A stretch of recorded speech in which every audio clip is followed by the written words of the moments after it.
88 missiles and a staggering 3,250 drones have been deployed in recent attacks, and now the crisis has escalated to include the Chernobyl area, suggesting a dangerous and unpredictable turn in Russia's campaign. A Russian drone reportedly struck and destroyed a nuclear container building just 15 kilometers from the Chernobyl site, raising urgent questions about contamination risks and the safety of nearby communities.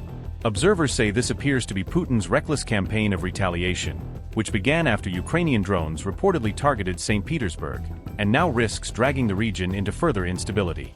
In the hours after the International Economic Forum concluded, Russian forces claimed to have shot down hundreds of Ukrainian drones, a development that dramatically raises tensions and questions about where escalation might lead next. What began as targeted strikes has now reached the Chernobyl exclusion zone, with analysts warning that Putin's campaign of retaliation is dangerously broadening. Ukraine has claimed that a Russian drone struck a facility used to store spent nuclear fuel near Chernobyl, a report that immediately alarmed officials and the public because of the sensitive nature of the site and the potential for radioactive dispersal. The reported strike has renewed widespread concerns about nuclear safety during the war, prompting experts and international observers to warn that any damage to such facilities could have far-reaching environmental and humanitarian consequences. According to officials, the attack damaged a building at the storage site that was specifically used to receive and temporarily hold fuel containers, disrupting normal operations and raising questions about the integrity of the site's handling procedures.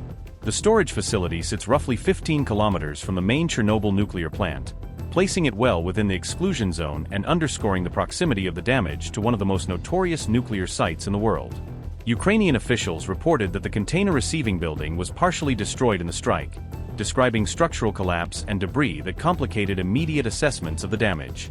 Authorities were quick to stress that no spent nuclear fuel was being stored inside the specific damaged structure at the time of the strike, a clarification meant to calm fears while investigations continued. A fire did erupt following the strike, but emergency responders acted swiftly and were able to bring the blaze under control, preventing a larger conflagration and limiting further damage to the site.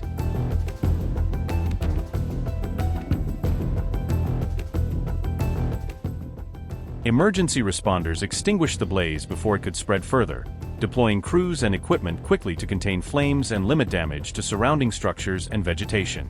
Officials reported no casualties from the incident near the storage facility, saying that personnel on site were evacuated safely and that medical teams found no injuries requiring treatment.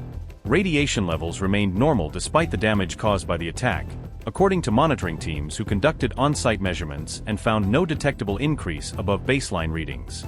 However, Russia has not publicly commented on the latest Ukrainian allegations, leaving international observers and local authorities reliant on Ukrainian statements and independent monitoring for information. Chernobyl was the site of the world's worst nuclear disaster in 1986, an event that released massive amounts of radioactive material and forced large-scale evacuations with consequences that persist decades later. The area still requires strict monitoring due to radioactive contamination, with scientists and technicians regularly measuring soil, water, and air to prevent long-term exposure risks and to manage restricted access. Meanwhile, Vladimir Putin has said he does not see any point in meeting Volodymyr Zelensky, a stance that underscores Moscow's current refusal to engage in direct talks despite international calls for dialogue.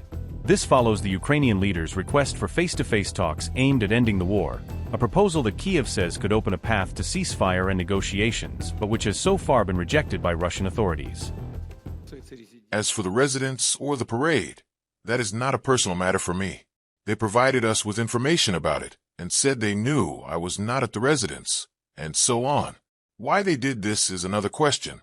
Yesterday, the press secretary, Mr. Peskov, showed me this letter. We were having a working meeting, a working dinner with the president of Uzbekistan, to be honest, and I did not have time to look at it.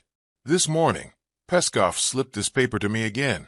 I glanced through it briefly, but nevertheless several things caught my attention. First, the author of the letter mentioned my age. What can I say? Of course, everyone should think about age. But it seems to me that at my age many other political figures are performing their duties, and some are older than I am. The main issue is not age, although it is, without doubt, important. The main issue is capability and effectiveness.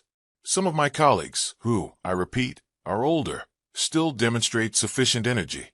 Whether they do things well or badly is another matter, a political assessment, but in general they work actively. Then I paid attention to the question of time and office. This is, of course, an important matter, but you have to go to elections. You must not be afraid to go to elections, and you must always act within the framework of the basic law. Because if you hold power outside the framework of the Constitution, this is called usurpation of power, which is a criminal offense. Therefore, do not be afraid. You must go to elections, and this is what I would advise everyone, especially since in Ukraine they said that elections were coming soon, and then they fell silent. It is unclear why. Now, the author also notes that there is supposedly no need to follow the agreements reached in Anchorage, and that it is necessary instead to look for real guarantors of possible agreements between Russia and Ukraine in Europe. Reliable guarantors are, of course, always useful. They are not a hindrance. But why then do they deny such a role to the American administration and President Trump? I do not quite understand this. They want to receive weapons from the United States, but for some reason, they do not want to see the U.S. administration and President Trump as guarantors. This raises questions, and we all saw how Donald, in front of the whole world, was educating the author of this letter, pointing out the dress code and so on, constantly playing Rambo. First blood may be appropriate. This morning, I called this, let us say, colleague who had gone to Kiev and asked him, "What does this mean?" They ask for a meeting and at the same time commit such terrible crimes as the killing of children. What does this mean? He replied, "I have no explanation. They are calling me again. I will talk to them and then let you know what they say." I said, "All right." I have not spoken to him again. And then came this letter you just mentioned. It really contains elements of rudeness. What is this? Is it a way of creating conditions for personal meetings and negotiations, or is it creating an environment in which holding any personal meetings becomes practically impossible? I think it is the latter. Therefore, one should address not the authors of this letter, not lovers of the epistolary genre, but our fighters at the line of combat contact. Addressing them, I want to say, comrade soldiers and sailors, comrade sergeants and petty officers, comrades officers, admirals and generals, the entire country is watching you. The entire country is proud of you and is relying on you. Keep working, brothers.